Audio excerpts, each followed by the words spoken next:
All right, man. Los Tres Chingones Boxing. Sorry that we're late, familia. All my chingones and chingonas out there. It was a little bit of a wrestling match, but all is good, man. So first of all, my boy Mike Zavala, he should be jumping on here. He advised me that he's running late. My boy David Contreras, he is actually out doing a couple of things. We will get to that in just a second, man. But he's out doing some cool boxing stuff, man. So he's out on assignment doing his thing. We do have a special guest on tonight. I understand that we do have some good fights on tomorrow, and we'll touch on that towards the end of it. Again, my apologies for being very late. Hey, man, you know what? Things happen, but nonetheless, we are here. So let me just go ahead and touch a little bit on one Mr. David Contreras. If you guys noticed, what was it, about a week ago on the Spanish version of Los Tres Chingones, they had Israel Vasquez on. David Contreras is hanging out with Israel Vasquez right now. They're out there. They're doing their thing, man. Israel Vasquez has an assignment to do out in the neck of the woods with Mr. David Contreras. David Contreras went to go pick him up, and he's showing him around town and hanging out with Israel Vasquez. Come on, man. You can't go wrong with that, man. So he's out there doing his thing. Here is the other chingon from Mike Angelino Sports One, Mr. Mike Zavala. What's up, Mike? What's up, Ed? Oh, man, I'm back. A little late, but I'm here, man. Hey, man, we're all a little bit late, but it's all good, brother. It is all good. Listen, we have a special guest on with us tonight. He is a boxing historian like you've never seen before. The man lives in a museum, but the museum happens to be his house. Ladies and gentlemen, all my chingones, all my chingonas, let's give a nice, good boxing welcome to one, Mr. David Martinez. How are you? Oh, good. You guys are looking good there.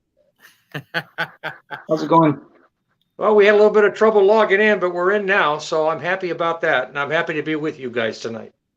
Listen, David, the pleasure is ours. It really is. It really is. Especially somebody with your background and, you know, everything that you've done in the sport and just been a part of the sport. I mean, basically, there's the old saying, no boxing, no life. David, it seems like that really, truly is you. Are we far off? No, we're not far off at all. I've been around the boxing game now for almost 65 years. Wow. Oh, wow. Okay. How old are you, David? 74. 74 years young, man. 74 years young. David, what was your first introduction to boxing? Like, how did you get into boxing? Because I'm going to tell you, I've been watching boxing since the early 80s. I don't remember how I started watching boxing. I just remember it was just something that I watched. Do you remember watching boxing or when it first captured you? Well, honestly, it was in the late 50s, and my father used to watch two programs religiously. One of them was boxing, the Friday night, Saturday night Gillette's cavalcade of sports, which would be the boxing that took place. And, you know, there were boxers back in that era, like Reuben Hurricane Carter, Eddie Cotton, Carlos Ortiz, Reuben Hurricane Carter, Willie Pastrana, you know, Sonny Liston, Cleveland Williams, Jose Torres. I saw all those guys on TV back in the late 50s. And they had the Friday night fights with Don Dunphy as the ring announcer. So I was, you know, we had a black and white TV set then at that time. So back in the late 50s, 58, 59, and then again 1960, of all things, my uncle, who was married to my late aunt, invited me to go to the Olympic Auditorium to see wrestling.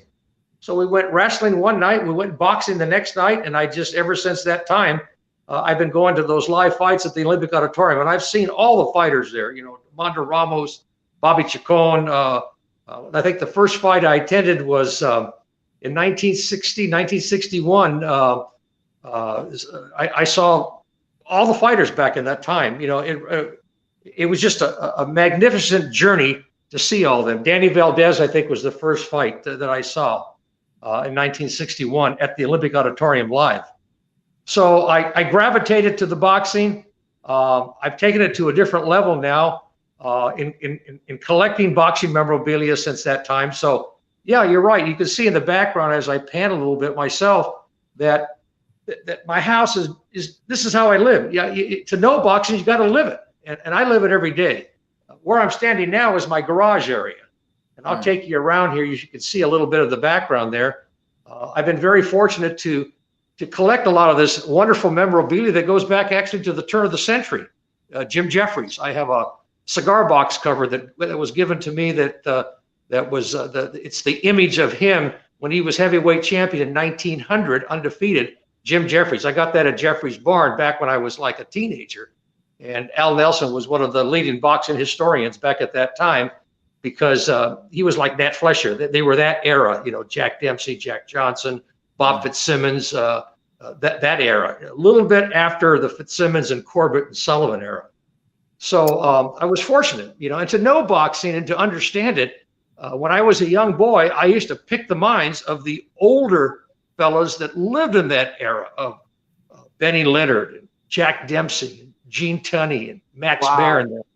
And these people actually saw. That would be like somebody now, like my grandson's age or my grandkids' age, they're all like young teenagers now, asking me my era of boxing when I'm 85 or 90 years old, because that's the age of Al Nelson, who at that time was when I was 15, 16 years old.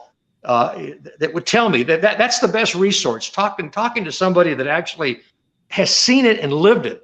These are things you can't read in a book, obviously. So the boxing circle with me started back in the early 60s, basically. I say 1961. So do the math. That's 61 years that I've been involved in boxing. So my house now is, you know, I instead of putting this stuff in boxes and not displaying it, when my daughter moved out and the kids moved out, I was able to display a little bit more here, as you see in the background there, of the boxing memorabilia. As I walk in the house now, I'm giving you a little tour behind me. I hope you can see all this. There's right behind me there's Enrique Bolanos. I have I'm looking this way. I'm looking back at the screen. You can see that right over my shoulder there. That's an actual portrait of Enrique Bolanos, who fought Ike Williams on May the 25th, 1948. And my Uncle Sammy and my Uncle Leo were at the fight, and I have the original program to that also. Wow. So you see, you know, here's the family room. You can see the family room, you know, to know it, you got to live it. And I live it every day. So, man. You know, David, first of all, excuse me if I just can't get this stupid smirk off my face. It's just awesome just to see all that stuff in the background. Mike, you got any questions, brother? Yeah, I'm kind of curious. I don't know if you could put a dollar amount of how much have you invest so far since the 60s? If you could put a dollar amount, because man, that's a lot of money, man. Let me tell you something. That is a great question. The two most common questions that I get on the website from the novice to the people that follow boxing like myself and you guys would be, number one, who's the greatest fighter of all time? Well, that's easy. That's Sugar Ray Robinson. I met Sugar Ray Robinson, his wife Millie. We exchanged Christmas cards back in the 80s before he died, and she died in the early 90s.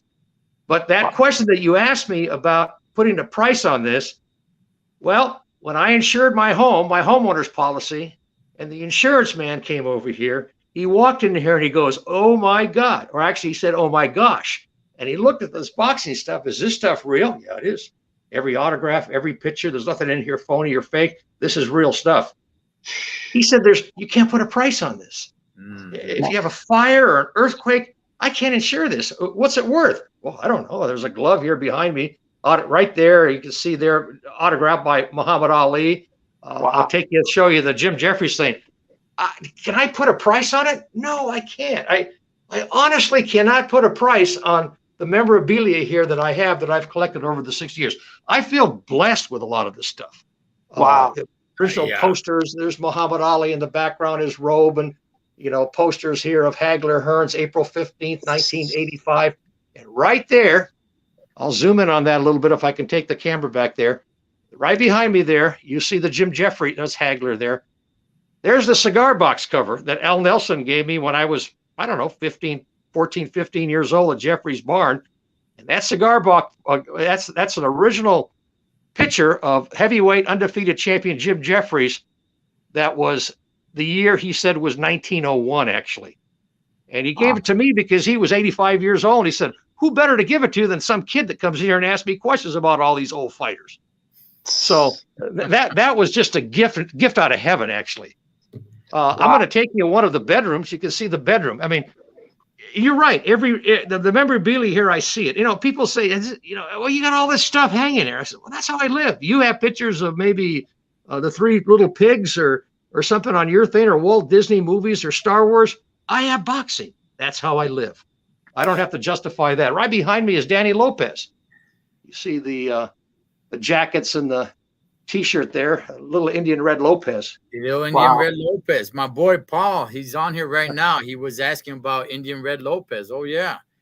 Yeah. I have a lot of pictures of Lopez. I have a lot of memorabilia. I attended his fights back May 24th, 1974, when he fought Bobby Chacon at the Sports Arena. Was there ringside. I sat right next to Brian Gumble, who at the time, he's with HBO now, Real Sports, worked for KNBC Channel 4. And Brian Gumble and I really hit it off well. A, we're the same age, born in 1948. And B, he's a huge boxing fan. So let me pan this bed. This is just one of the bedrooms here where my guests stay. They see this when they come in here. They see T-shirts. There's a poster in the background, Sugar Ray Robinson, Larry Holmes, Jerry Quarry, Oscar Bonavina. As I pan around here, trying to do this here with one hand, looking here behind me, you'll see a lot of these posters, Muhammad Ali right there. And we'll swing back this way here and see that this is just, like I said, one of the bedrooms. You can see here, the whole thing is just, there's a bed in here. Yeah, there is. You see the bed right there? You can see the bed there. And wow. Just kind of panning. You see one of the bedrooms looks like. There's Oscar De La Hoya. So I'm pointing the wrong way. It goes this way, actually, or this way. Hey, David, let me I love sharing this stuff. I love to show it. I'm thrilled and just absolutely stoked to be on your podcast tonight. And David Contreras and Dave Trujillo and that actually have had me on twice before on their Rolling with the Punches, and they enjoyed seeing everything. Here's the Mexican poster that gets a lot of looks right here. Chavez. Oh, Chavez, okay. Vicente Saldivar, Miguel Canto, Salvador Sanchez, Carlos Zarate, Ruben Olivares. They're all there. You know what, David? I got a major question, but I'm gonna save Yes, please ask me. I'll give you my opinion. Yeah, I'm gonna save it on that. But what is the story? Did you used to go to the Forum and watch fights? Yes, I did. Yes, the Fabulous Forum in Inglewood. Yeah, can you tell us a story on that? Because you used to go on your own. Am I correct on that? Yes, I did. Well, back then there was no credentials. I used to be a boxing beat writer for my local paper, the Santa Barbara News Press. Mm-hmm. That's another story for another time, how I got that position. But they just adored me there. And back then you would go to the fights. They would send a photographer. I would write the story for the paper, which was, I was from Santa Barbara, California, going to the big city. And, I was a big fish in a small pond, actually, back in those days. But that's the 70s and 80s. And I would go to the Forum, Jack Kate Cook, Don Frazier. And, I met them all when I was down there. I was, ringside for a lot of those fights. Okay. I saw Danny Lopez fight Art Hafey there. I saw Ruben Olivares win the fight as a bantamweight there, who was just an outstanding bantamweight. I rate him number 2 pound for pound of the Mexican-born fighters. And one of the fights that surprised me where I lost a lot of money was in April of 1969 when Jose Napoles beat Curtis Cokes. I had Curtis Cokes. I was wrong. I lost a lot of money. I didn't listen to my peers in Mexico that Napoles was the real deal. Yeah. You live and you learn, right? Yeah. I learned from my uncles and everybody not to bet with your heart. Do a little bit of research, prep work, and study, and you'll get it. That Napoles fight, I lost, $100 back in 1969 for a young kid, 21-year-old kid back then, was a lot of money. Napoles was unbelievable, by the way. One of the top welterweights in the world. Let's get to Sugar Ray Robinson. Sugar Ray Robinson. There's really not a lot of footage for one to go back. You know, it was before my time, it was before Mike's time. And all we can really do, like even the Muhammad Ali days, all we can do is just go back on YouTube and see what it was, right? But it's got to be much different when you actually lived it. But Sugar Ray Robinson, there's not a lot of footage for whatever reason it may be. You can't really study the guy too much. Tell us a little bit about Sugar Ray Robinson. Well, I can tell you a lot about Sugar Ray Robinson. Okay. When I met Millie Robinson, his wife, which would be his second wife, she asked me, she says, "Oh, you know so much about boxing. You know who Sugar Ray Robinson's toughest opponent was?" And I said, "Got to be Jake LaMotta. They fought 6 times, right? And he beat him 5 out of the 6 times with the massacre in Chicago when they fought in February that year." She goes, "No, it was Fritzy Zivig." So I learned something. I got this straight from the horse's mouth, which was his wife, and Sugar Ray Robinson was sitting there nodding his head. "That's right, David. That's right." So I learned something there. But my point in answering that question about Sugar Ray Robinson is, to know Sugar Ray Robinson, you got to know people that actually saw him fight. So if there's not a lot of footage of him, it's because, why? Because I don't know. But I actually know people and have interviewed people that saw him fight. You know, Sugar Ray Robinson, and he had 129, 135 some fights. Yeah, he's only stopped 1 time, and that's when he fought for the light heavyweight title. And he didn't lose that fight to Joey Maxim because he got knocked out. Even though it's in the record book as a knockout, it's because the temperature that night was just the heat got it. They had to replace the referee that night in Madison Square Garden. Wow.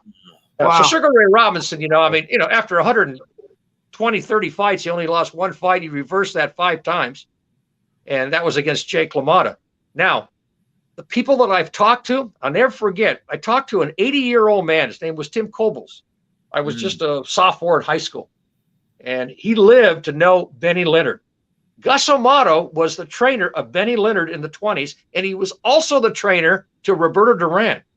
And they asked Gus Amato, who was the better of the fighter? Well, he said Benny Leonard. I mean, I have a lot of respect for Roberto Duran. As a lightweight, I got him ranked number 2. I got Benny Leonard number 1. And I have Joe Gans number 3. Those are the top 3 135-pound lightweights in my rankings. And I have my own rankings. And again, everybody's opinion.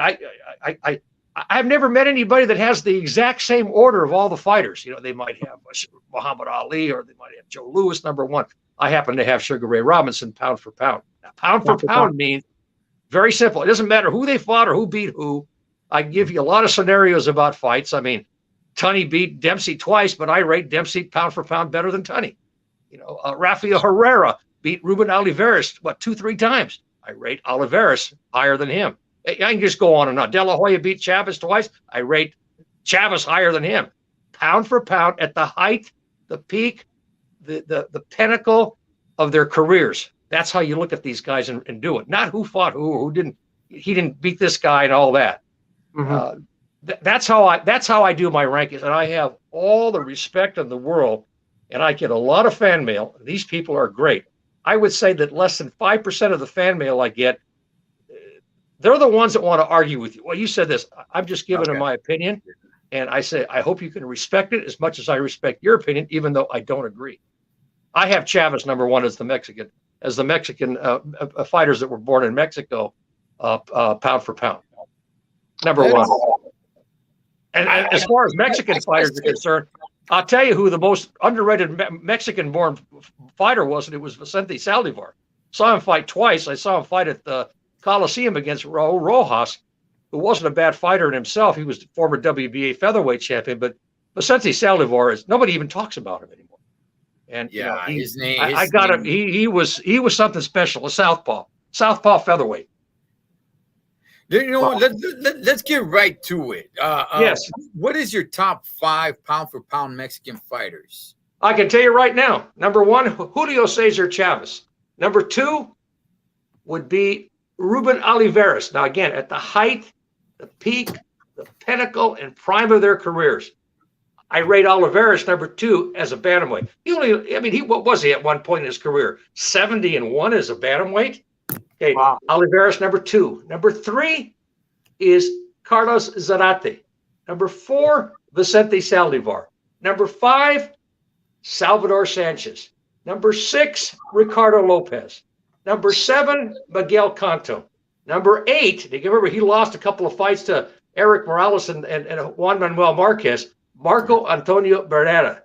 Okay. And then after him would be number 9 would be Juan Manuel Marquez. Then Eric Morales at number 10, Baby Harmenzes at number 11, and rounding out my top dozen would be a fighter that very underrated, Raphael Herrera. Now all these fighters are all Mexican born. Somebody said you don't have De La Hoya in there. Well, he was not Mexican born. Even though he's a dual citizen. I mean, he was born in the United States. Mm-hmm. So those are my top dozen Mexican-born fighters, pound for pound. Okay, you got a couple of people getting a little bit upset because they believe Salvador Sanchez is I respect that 100%. I don't. I think the people that I have in front of him belong there. Salvador Sanchez was great. Never said he wasn't great. He was phenomenal. I watched Salvador Sanchez actually before my very eyes in 1975 against Juan Escobar come this close of getting knocked out. Remember, he got a gift draw that, and he was ready to go after 10 rounds. I don't know if he had the flu or cold or what the excuse was, but Salvador Sanchez was not unbeatable. Was he great? Yeah, I'm not saying he wasn't. And those people that want to argue with that, they have a good point. That's great. Yeah, I can sleep at night. I can sleep at night having him in my top 5, but not number 1. Go for it, Mike. No, let me just add one more thing.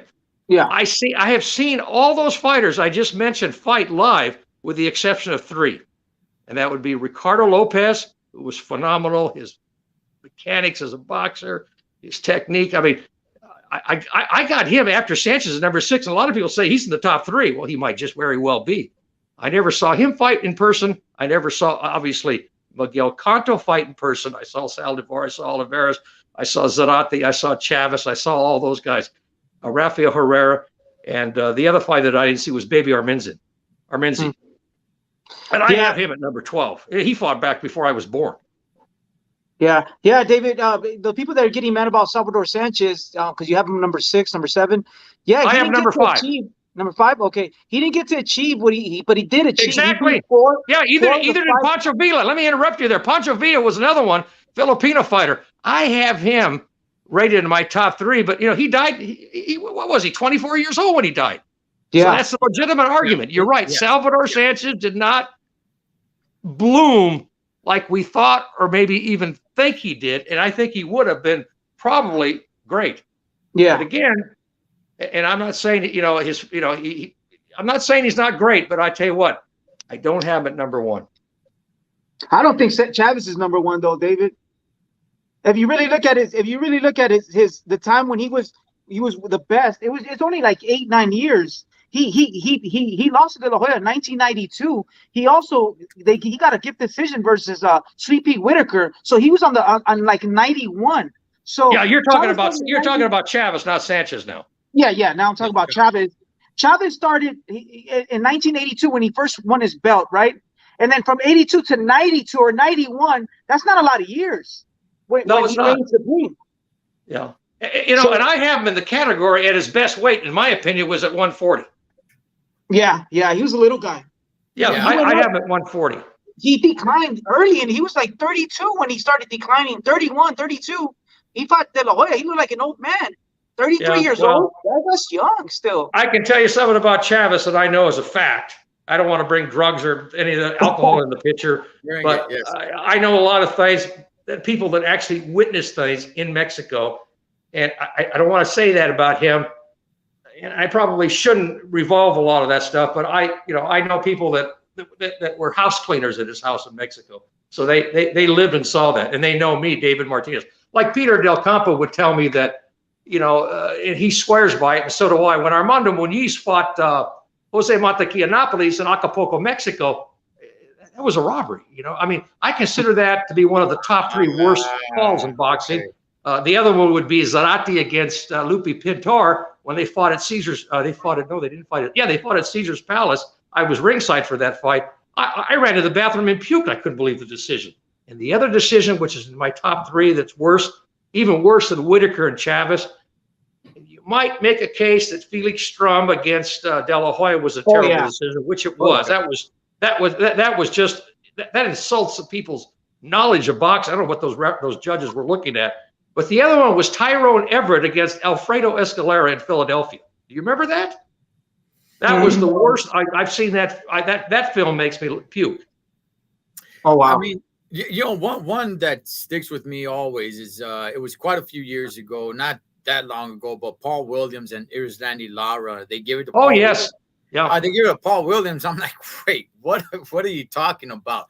But David, who? Okay, not the best, but who is your favorite fighters?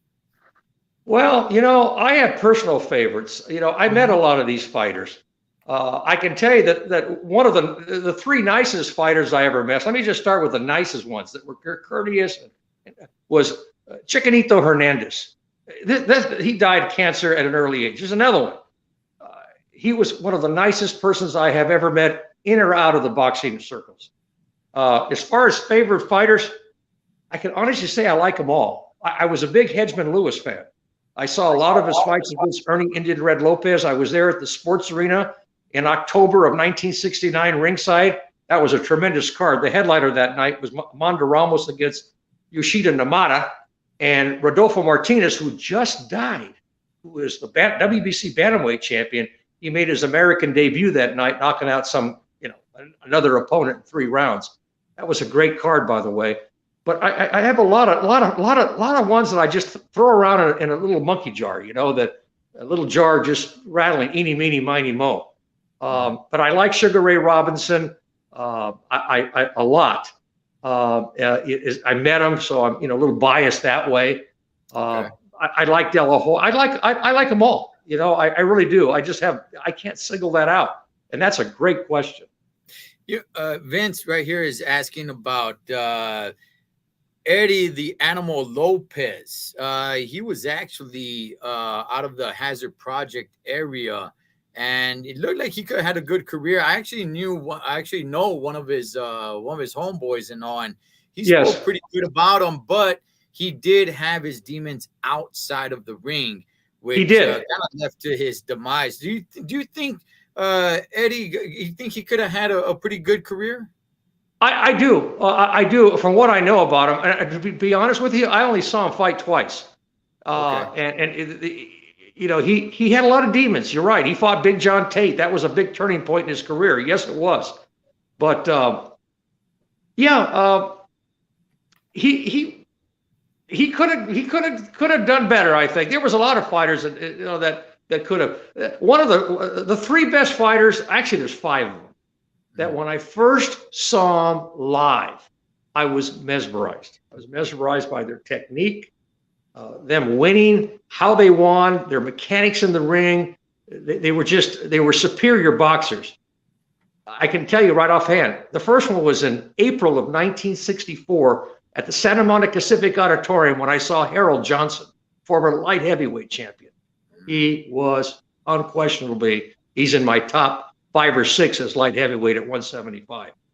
The other one was Hedgeman Lewis. Hedgeman Lewis was a favorite of mine. I seen him fight many, many times. He was an Eddie Futch jab perfectionist. He fought Napoles twice. He lost. He fought Red Lopez in the trilogy. He lost 2 of the 3 fights in that fight. And the third fighter that I saw, and again, these are fighters that I didn't see on TV, that I sat ringside and watched back then, was Michael Nunn. Michael Nunn was unbelievable, his skills. He was a big, super middleweight.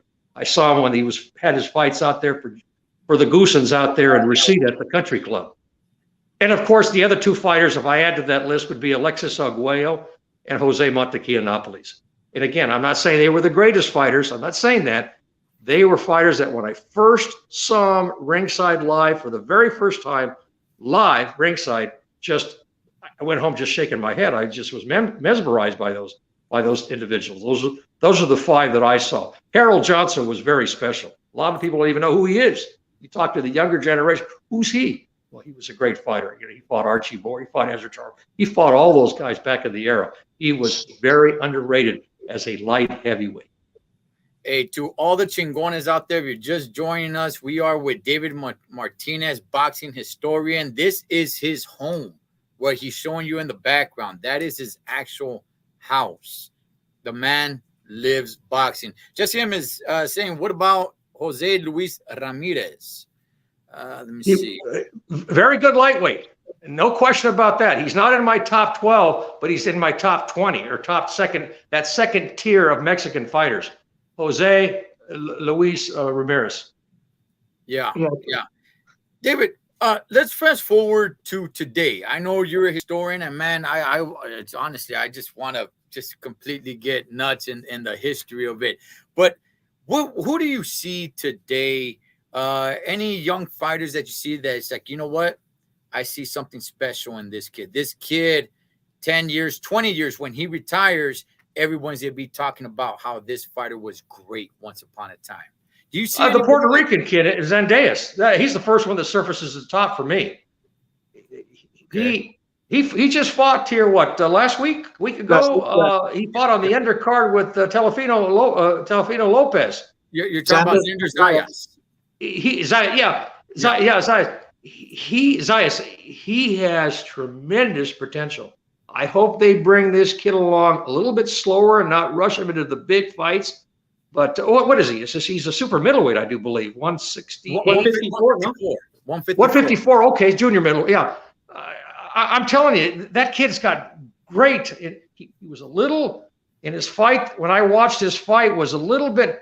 He rushed it a little bit. He's got to be a little bit more patient. But this kid has tremendous potential. He could be the next Felix Trinidad for all we know. 19 years old. He's only 19 years old. I mean, he's definitely ascending, not descending. That's for sure. Puerto Rican fighter. The Puerto Rican fighters, they bring a lot of gusto. Greatest Puerto Rican fighter, in my opinion, of course, he lost to Salvador Sanchez. I know that. It was Wilfredo Gomez. Okay. Vince is asking, who do you think is the biggest bust was that won Olympic gold? And then he throws in the name Paul Gonzalez. That's a very good one. I like that. Paul Gonzalez had it all, didn't he? He had a gold medal, that's for sure. He had a gold medal. I mean, he put LA on the map. I mean, where's he still in Tehachapi now? I think he's due to get out. And that's kind of the sad thing about this sport. I've heard a couple of boxing trainers say, hey, man, you know what? This guy came to my gym. He was a great fighter. Great. He had the potential, but the streets ate him up, because this is a rough, tough sport. So a lot of the, fighters come from the not so great areas, the hoods, the barrios, they don't come from a lot. They come from the slums and things of that nature. And sometimes those demons are just a little bit too much to overcome, even though they do find some success. The biggest name I could, or the one that comes to mind the most is, oh my goodness, man, out of New Mexico. Goodness gracious. I'm a little El Torito. El Torito? El Torito. Ayala. No. My goodness, man. The little Bernard bull. Hopkins, he went to jail. Bernard Hopkins did, but he found success afterward. You know what? His name will come to me. I just watched a great documentary on him. It was awesome. It was really great. Okay, so you said Xander Zayas, and I completely agree. Xander Zayas is a great kid. Have you been watching Bam Rodriguez? Yes. What do you think? Yeah, I watch them all. I think Xander Zayas is right now, in my personal opinion, one to keep an eye on. I hope he stays active and has at least not just 1 or 2 fights a year. Stays active is the key with him. He's young. I was thinking Johnny Tapia from New Mexico. Oh, Tapia. Johnny Tapia. Oh, yes. I'm glad you brought him up. I'll show you a little picture I have here in my den of him when he fought Marco Antonio. I love Johnny Tapia and his wife Teresa. They're wonderful people. My family is from New Mexico, by the way. Okay. Hold on a minute. Where's Johnny Tapia? Here he is, right here. You see that picture? Is the sunlight there? Let me turn it around this way. Well, you can't see it that way, but he's in the ring. He's in the ring. He's fighting Johnny Tapia. See, there's Johnny Tapia right there. Okay. And you talked about Israel Vasquez? Yes, that's who David. That's Johnny Tapia and Marco Antonio Barrera. Johnny signed that for me, I don't know, before he passed away. The documentary that HBO ran on him was one of the best documentaries I've ever seen. The only one that comes close to that is a video called Latin Legends that was narrated by Edward James Olmos. I have that here in my library. Matter of fact, I got it right here. Mike, you got anything, brother? If not, right here. See that video? Yeah. You get your hands on that video right there. That is just a tremendous video narrated by Edward James Olmos. It's called Latin Legends. Yeah, okay. It's got Alexis Arguello, Roberto Duran in there. But there's Israel Vasquez right there. Right here. You see him there? Oh, down there at the bottom. Oh, yeah. Right there at the bottom there. Show you that if I can move my camera there. I'm doing everything backwards, like looking into a mirror. There he is, right there behind Muhammad Ali. Yeah. There he is, right there on the bottom. Yeah. Wow. Yeah. Dave, just real quick, David, when you mentioned your top 10, Canelo wasn't near in your top 10, 12, 15. Why is that? Canelo, man, I've seen Canelo's every once in a generation, only every millennium a child is born that could perform. Man, Canelo, I think he's the most complete Mexican fighter that I ever seen. He has a jab. He can box. He's pound for pound. I mean, well, I don't have him. I don't have him in my top 10 because for two reasons. He's still active, number one, and number two, I think he lost both fights against Triple G. I had those fights scored identical, the first and second. I thought Triple G beat him, and now whether or not Triple B wins the trilogy, which is next month, that's another question. There's no doubt in my mind that Canelo will move into my top when he retires. I mean, what is he, 52, 2-1 or something, or two? Tremendous fighter. I agree with you. But the ones that I have ahead of him, I have a hard time moving them around or out. They belong right where they're at. The Saldivars, the Salvador Sanchez's, and the Ruben Oliveira's pound for pound.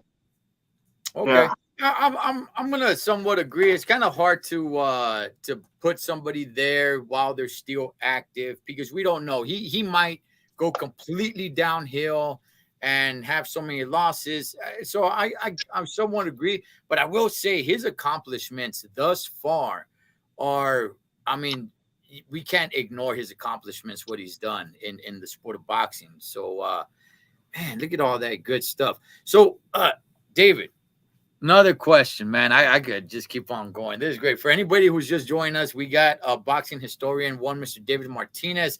That is his home. Different rooms that you guys are seeing behind him. It's not like he's got it all just in his garage. He's got it around his house. And man, that is great. I just love it. So, David, you know, there's a certain fighter that always stuck out to me. And I was like, you know what? This guy was never the best, but this guy fought Alexis Arguello. This guy fought Bobby Chacon. This guy fought Julio Cesar Chavez. This guy fought Hector Macho Camacho, right? And I'm talking about Bazooka Limon. Oh, yeah. He always stuck out to me. This guy fought everybody. He fought Rocky Ramon. He fought everybody. He lost to all of them. You know, he lost. But I always thought, like, Bazooka Limon, man, I think he should get a little bit more known name because I like to respect fighters. Like if we talk about today fighters, the guys like the Josecito Lopez, you know, those warrior guys that never made it to the top, but when they get in the ring, they bring it and they don't back down from anybody.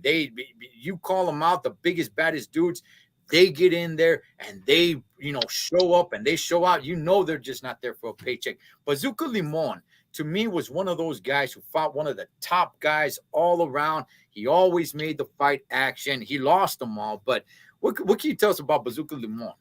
Well, Bazooka Limon was in I think it was either 82 or 83. He fought Bobby Chacon in the fight of the year. The other one, you know, that fight was tremendous. And this guy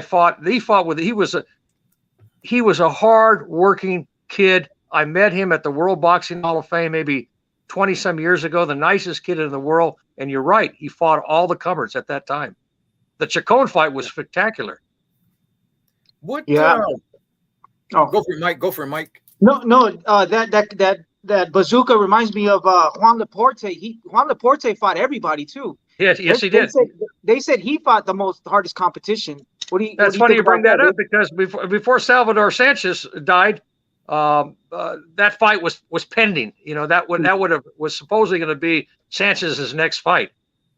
Speaking about Sanchez, I'll tell you a guy that had the recipe to beat him was a local boy here out of the Los Angeles area, down there where you live in the Ontario area, was Ruben Castillo. He actually came from Bakersfield, the area there. Mm-hmm. But that fight was real close. And I asked Ruben, I said, you had this guy beat over 12 rounds. If that would have been a 12-round fight, you would have won a decision. He says, I ran out of gas. And this Salvador Sanchez was a great fighter. And Sanchez closed the show, winning the 13th, the 14th, and winning the 15th round big. But Ruben Castillo had the recipe, just like Juan Escobar did in '79. When I saw Sanchez staggering around the ring like a drunken fool. He was lucky to get a draw that night. That was at the Olympic Auditorium in April of '79. It was actually it was on a tax day. I remember that distinctly. I was very surprised. Yeah, when I see guys like Gabriel Rosado today, and I'm like, you know what, this guy deserves respect. Is he beating a lot of the top tier guys? No, but he's giving them one hell of a fight. He goes in there and he's ready to die, man, and he's giving these guys one hell of a fight. He's losing to all the top dogs, but he's going in there, man, and he's making it a great fight. And I just think those guys need to be respected. You know, the guys, yeah, they lost, man, but they went in there and they gave it their all, and they fought all the top guys. And it's like, I think there needs to be something, not like the Hall of Fame, but there needs to be something that's recognized to recognize some of these great gladiators that went in there against all the top guys, never ducked anybody, never ran away from anybody, and gave it all their 100%. Freddie Roach is on that list for me as well. I mean, he was never the best fighter, but man, he brought it. What can you tell us about Freddie Roach when he was boxing and doing his thing, David? Yeah, he was like a B+ fighter. He fought everybody. He gave his all. He just wasn't at that top tier. When I say top tier, the Aguayos, you know, the Salvador Sanchez's, the Julio Chavez's, he just wasn't. And God bless Freddie Roach. He's a good man. I've met him down there at the Wild Card several times. As a matter of fact, when I was training one of our young fighters out of Santa Barbara, we would go down there and do some sparring sessions. But again, he was, you know, not a top level fighter. I mean, let's face the reality of that. Right, absolutely, David. Your top 5 fights, not fighters, but fights that you have seen. Well, I can tell you one thing. Hagler Hearns surfaces right at the top. It was only 3 rounds, I believe. Yeah, it only went 3 rounds, but that's the 9 minutes or 8.5 minutes. What that was, that fight was just. Here's the T-shirt right here behind me. You see it there, right there right up there. See the fight? The red, white and red. Yeah, right in the middle, right above my head, actually, right above my head there. Man, I will wear that. That's a vintage shirt, man. That is. Yeah, well, I'm going to show you a vintage poster. Wait a minute. Let me take you in my office. Wait a minute. We'll get to top fights in just a minute. While you're doing that, let me give a shout out to all the Chingones on here, man. Jesus. There it is, right there. Nothing but love, hectic. Oh, there's the Hagler Hearns poster. That's a nice poster, man. Man. Yeah, what an iconic fight, man. You know, that is basically a Rocky movie, what those two guys did for those 3 rounds.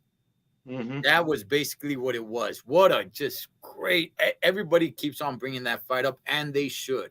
Till this day, you always hear Hagler Hearns, and that fight was only 3 rounds. But okay. One of the other top fights that's in my category there, you can juggle these things around, eeny, meeny, miny, mo, was Diego Corrales when he fought, who's the Castillo. kid? Castillo. That was another one. I mean, that whole fight, it was just unbelievable from start to finish. Okay. Oh, yeah.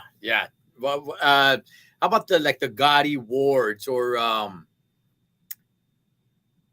man, there's so many that I can think of. There's even some of the. I just thought of the fight, Ruslan Provodnikov versus Timothy Bradley. Which was that one there. You can throw in George Foreman against Ron Lyle. You can throw that one in the mix too.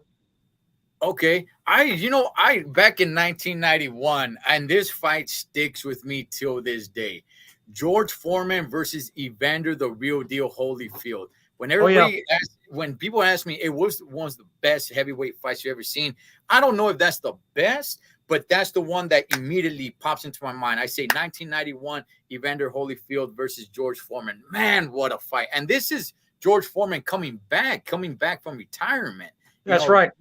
He had 2 careers. This was his second career. This was already bald head, kind of grandpa George Foreman. Man, what a right fight. there. There he is. There's George. Oh man, Foreman was fired, man. Yeah. I'm going to tell you something about Foreman that I'll take to my grave. I think the German Alex Schultz beat him. I was at that fight ringside in Las Vegas. What year was that? I was. All 3 judges had Foreman winning that fight. I didn't see it that way. David, yeah. Let's talk about today boxing. What do you think? What do you think boxing is at today? It seemed like once upon a time it was the thing. It was up there. Where do you think boxing is today? I still think boxing globally is doing really, really well. There's definitely much more competition in combat sports. There's a lot more things going on in television. Social media has really blown up, something that wasn't around before. So there's many, many more options today. What do you think boxing is today? I think boxing is at a standstill right now. The COVID took it for a swing. But when I think of boxing today, now you can remember at my age, I lived the yesteryears of boxing. And the yesteryears of boxing were completely different. And what it is, if I were to have to pin that down as a psychiatrist or a therapist and sit with somebody and say, what's the difference? It's the generation. Everybody now wants things quick and fast. MMA is taken off like you can't believe it. I'm old school boxing, 15 rounds, old school.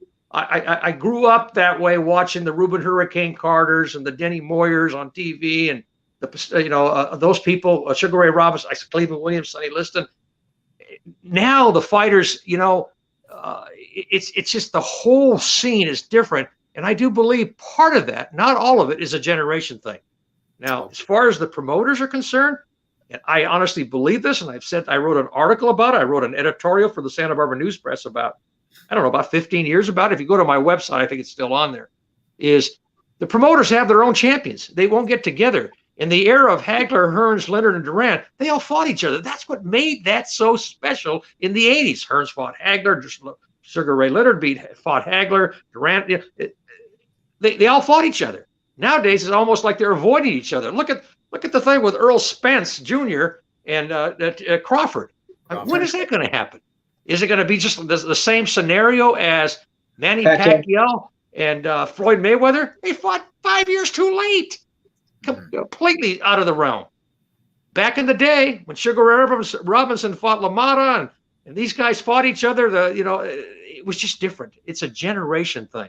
Where boxing is today, to answer that question for you, I hope it doesn't go in the tank. And, the price of tickets and the HBO going off the air, Harold Lutterman was a very good friend of mine before he passed away.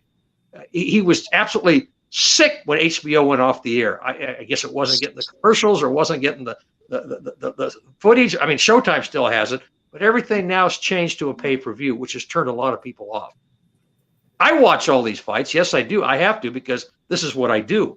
And I have a website that's very successful with a huge fan base.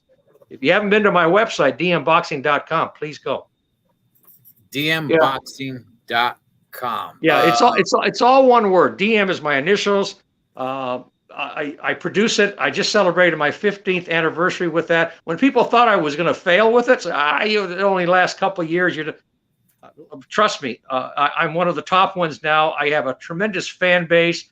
And when people say that I'm going to fail, I'm going to tell you, they don't know David Martinez. That fuels me. Makes me do better. And I don't compete with anybody. That's why my website's a little different than everybody else, with the calendars and the trivia and the monthly things and the articles and stuff. But my website took a big hit in the last 8 or 9 years when I lost 3 big people who passed away. Jim Amato, who was a boxing historian out of Ohio, who was a very knowledgeable sports guy. He passed away from cancer. Of course, Harold Lutterman died, who was doing podcasts for me. Yes. Then, of course, Rusty Rubin, who ran Ring Sport magazine. And I used to write for his magazine and his paper. I covered all the De La Hoya fights. I was there. I got all the posters, the Barrera fights. He passed away. So I had to pick up other writers and add more things to my website to make it all fit in. I have published almost 2,000 articles, not all by me, but different people and different stories on the website since it was born on July 15th, 2007. Now that's saying something for people saying that I'm going to fail. No, I'm going to go until it runs out. Yeah, I was a big fan of Bert Sugar. Bert Sugar's a nice man. Yeah, till he passed away. But hey, I don't know if anybody caught it, but David Martinez, while everybody celebrates their anniversary with their marriage, David Martinez just said my anniversary. He celebrates his anniversary with boxing. That's what I love it. I love it, man. Let's see it. Well, here's Bert Sugar right here. Wait a minute, where is he at? There he is, right there. Right above my head there. Let me move back here. I see Hagler Hearns back there. Yeah, there's Bert Sugar right there. Oh, I see it. Yeah, that little picture. Yeah, I see him. That's a picture of me. I was very fortunate to meet, and Emanuel Stewart's another one that was, in my opinion, was really knowledgeable on boxing. Emanuel Stewart not only was a great trainer, a great human being. He produced a lot of people out of the Kronk Gym. But I was fortunate in my life because of my age, of course. I met, in my opinion, the 3 top boxing historians that boxing has ever produced. And I learned from them, and not that I copycatted them. Al Nelson, Jeffries Barn, Nat Flesher, who I didn't really know that well to communicate with him, but I did meet him. Then, of course, the third one was who we're talking about now is Bert Sugar. But you know what? You got to throw, I'm telling you, in his own right, Emanuel Stewart was a boxing historian too, and very, very knowledgeable. I had the pleasure to meet Emanuel Stewart. Very nice man. Oh, very, wonderful. Very humble. I love the man. Let's talk about the fights that are going to take place tomorrow, real quick. We got a heavyweight showdown with AJ and Usyk. Gentlemen, just real quick, I have to run it. It was nice meeting you, Dave. And Ed, it was wonderful meeting you. Thank you so much. Thank you. I hope we can do this again, and maybe the next time I talk to you, Salvador Sanchez will move a little higher in my ratings, but I don't think so. Never thought. Okay. All right, brother. Thank you. All right, I'll catch you. I totally respect your opinion. Please don't doubt that. No. Boxing, that's how boxing is. I know. All right. You show me somebody that has the same top 30 fighters, exactly the same, and I'll show you pigs that fly because it doesn't exist. Yeah, it doesn't exist. Yeah, it doesn't exist. That's all right, Mike. I'll catch you. Raider is saying Bazooka Limon versus Bobby Chacon. Yeah, we just talked about that, man. Raider also mentioned Larry Holmes versus Ken Norton. Ken Norton was an animal. But okay. Oh, yeah. We got a heavyweight showdown across the pond, David, with Usyk and Anthony Joshua. What do you think about this fight? Who do you got coming out with the victory? I like Usyk again in the rematch. Okay. So do I. Does anything ring to you the fact that AJ is now with Robert Garcia, that he trains trainers? Does that mean anything to you at all, that he's going to bring a different game plan to the ring? Yes, it does. Robert Garcia is an excellent trainer. I've seen him fight many times, former junior lightweight champion. Okay. He lost his title to Diego Corrales, as we all know. But Robert Garcia is going to improve that. What he's going to improve are the overall mechanics, especially the footwork that Anthony Joshua has. He's a power puncher and not a pure boxer. And I think Usyk has better mechanics and will win the rematch. People are talking about the fact that he actually went to Ukraine and maybe he's not mentally stable. I don't think that's the case here. He seems very motivated. He kind of seems like, hey, the country's behind him. However, that could bring pressure. But I will say this about Usyk. He doesn't strike me as a guy that buckles under pressure. As a matter of fact, I don't even think he even knows what pressure is, to tell you guys the truth. What's your make on that? The fact that he went to Ukraine to fight and now he's back in the ring. Well, I admire him because I tell you what, he's a very disciplined fighter. He is, I have him in my pound for pound at number 4. I have Crawford number 1. I have Canelo 3, and I have Inouye, the Japanese fighter, number 2. Oh yeah, that doesn't change. And I have Usyk right behind Canelo. I still have Canelo in my top 5, believe it or not. Okay. Actually, number 5 at my last rating thing on my survey. But Usyk is right up there. Okay. And also tomorrow we got Emmanuel Navarrete versus Eduardo Baez. I'm going to say this. Shakur Stevenson was in talks to fight Navarrete. I was like, I do not want to see that fight. I think Shakur Stevenson mops the floor with him. Oh, absolutely. Yeah. There's another fighter that's, we talked about not favored fighter. There's another fighter that's on the rise. He's at 130 right now. I hope he stays at 130 for a little while. I do believe at some point in his career, he'll fight Lomachenko at 135. I agree, and I'm gonna say this, David, with all the guys at 135, right? I think Shakur Stevenson beats them all. No, Shakur, he's not at 135 yet. Yeah, he's at 130. I'm saying Shakur is the real deal. Trust me, and I trust your assessment on that. Yeah, if he moves up to 135, and I believe he will, because he's still I think he will. He's a young kid. I think, man, I would probably favor him to beat everybody there. He is a special type of fighter. Raider says Robert Garcia is especially good with new fighters and makes them good. Many upsets against champions. He would do good with AJ. Not only Robert, but Mikey and Big G are there to study with the combo. I agree. All I'm going to say about that is Anthony Joshua getting a new trainer. Yes, I think it will help him being with Robert Garcia. However, it's one fight. Usually it takes a few fights to get this new style, whatever they're trying to ingrain in you, the new team and everything. So we might see a little something different in here, but I still think Usyk does come out with the victory. And finally, David, we got Sergey Lopez versus Omar Figueroa. It was supposed to be Adrian Broner, who I think does have skills, but the guy's he's on another world. What's your thoughts on this fight? Adrian Broner has a lot of mental instabilities. Trust me. I don't like using the word dysfunctional, but I'm not really high on him. I'm glad that the fight is taking place, and I do believe it'll be a really good fight. I really do. That's this weekend. Yes, Omar Figueroa against Sergey Lopez. Yes, I like Navarrete in that other fight. Yeah, so do I. And in this one, Omar Figueroa, he's let me down a few times. I'm gonna take Sergey Lopez in that.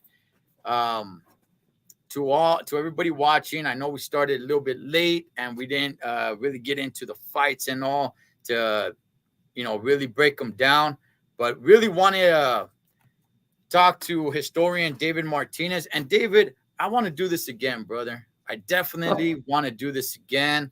Where do you reside at today? I reside in Santa Barbara, California. Shout outs to the 805. That's right. Yeah, shout out to the 805. I've lived in Santa Barbara all of my life, and there's no better place. I don't plan on going anywhere. The only time I was gone is when I served 3 years in the 1966, 67, 68, and I was sent to Vietnam. There was a draft back then, so I really didn't have a choice. And I was really proud as a honored veteran to serve my country. And that's a story right there that we got to get into on another one. David, before we call it a night, brother, anything you want to plug? Can you tell the people where to find your website again? They can go to dmboxing.com. We have a lot of wonderful things there. When you get in there, check out my bio. You'll see exactly who I am. I don't have any secrets. And kind of navigate around, take your time, and enjoy it, because I put a lot of work into it, a lot of heart and soul into it, and I'm all about honesty and credibility when I do my writing and my journalism on dmboxing.com. Okay, David, we got to call it a night, but you got to promise me that you'll be back on soon. I'm not going anywhere, and it's my pleasure. It's so wonderful. I was amazed how patient you were trying to get this hooked up. I'm a little one step behind you with that, and you did a magnificent job with your patience, and we got it done, didn't we? We got it done a little bit late, but listen, we got the job done, and the pleasure is all mine. I always love tapping into historians, especially somebody like you that, man, you got so much up in the head. You don't need to look up things. You don't need to have papers with you. Somebody just brings up a fight or brings up a fighter, and boom, you got stats, you got rounds. I mean, it's awesome. It really is. Well, the reason for that is I lived it. That's exactly what I'm talking about. Yeah, so many people talk about no boxing, no life. You are the definition of that, David. You really are, man. So shout outs to one Mr. David Martinez. Shout outs to Chingones and Chingonas that's joined us here tonight. We are definitely going to have David back on. So you guys, whatever you guys do this weekend, be safe doing it so we can come back and do it again. Enjoy the fights over the weekend. To the next round. Take care of yourself. Thank you.